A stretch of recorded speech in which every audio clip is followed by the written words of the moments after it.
എറണാകുളം നെടുമ്പാശ്ശേരിയിൽ യുവാവിനെ കാറിടിച്ചു കൊലപ്പെടുത്തിയ കേസിൽ CISF ഉദ്യോഗസ്ഥരായ പ്രതികൾക്കായി കസ്റ്റഡി അപേക്ഷ നൽകി. നെടുമ്പാശ്ശേരി പോലീസാണ് അങ്കമാലി കോടതിയിൽ കസ്റ്റഡി അപേക്ഷ നൽകിയത്. എസ് ശ്യാംകുമാർ വിവരങ്ങളുമായി ചേരുന്നുണ്ട് കൊച്ചിയിൽ നിന്ന്. വിവരങ്ങൾ ശ്യാം.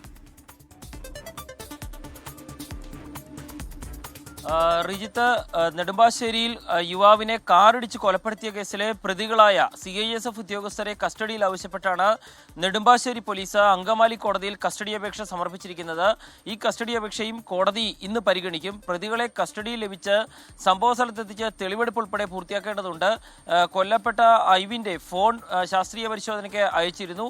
അതിലെ പരിശോധനാ ഫലങ്ങളും പോലീസിന് ലഭിച്ചിട്ടുണ്ട്. ഈ സാഹചര്യത്തിലാണ് രണ്ട് CISF ഉദ്യോഗസ്ഥരെയും തെളിവെടുപ്പ് നടത്തി കൂടുതൽ തെളിവ് ശേഖരിക്കാൻ പോലീസ് ഒരുങ്ങുന്നത്.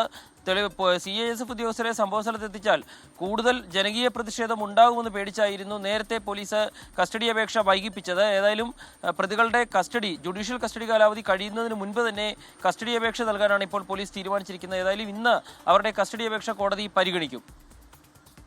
ശരി, എസ് ശ്യാംകുമാർ കൊച്ചിയിൽ നിന്ന് വിവരങ്ങൾ നൽകുകയായിരുന്നു.